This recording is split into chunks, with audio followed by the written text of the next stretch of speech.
I get asked all the time by founders, how is AI impacting fundraising?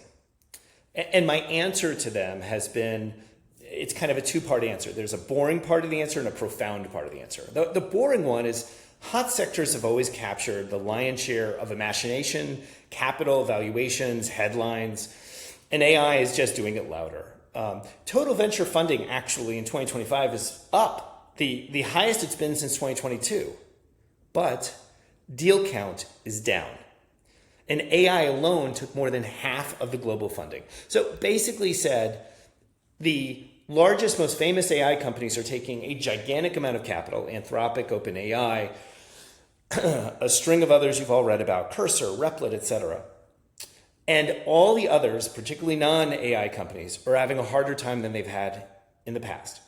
Now that's the boring answer because hot sectors cycle through. Now the more profound shift is harder to quantify, but it's represented in this simple story. VCs used to ask almost every technology startup they would meet, particularly software ones, why can't Google just do that? Or a version of that question.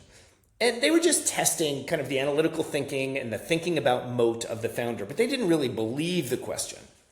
But that is flipped.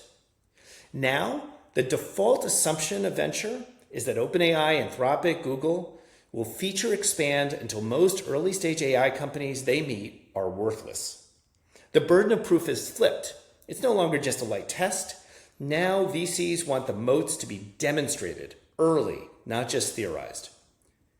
And the skepticism has consequences. We're seeing it across the range. It is simply taking much longer for seed stage companies to raise Series A and for seed stage companies to raise Series A at all. Seed to A has grown from 12 to 18 months to nearly 2 full years.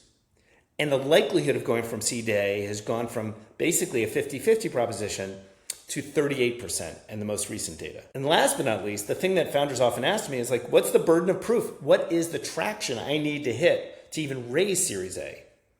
The data suggests 1 to 2 million of ARR, 150 to 200% growth, net revenue retention above 110%. Now those are big numbers. They're not crazy, but I will tell you anecdotally, I'm hearing up to 5 million of ARR quoted as the real bar. Am I pessimistic about our future, about being able to raise capital as an early stage startup that doesn't have some hot AI tagline? I'm actually not. These things shift. There are big liquidity events on the future, SpaceX, Anthropic, OpenAI, that's going to flush capital back into the system. And the standards will loosen. The reason I know that? They always do.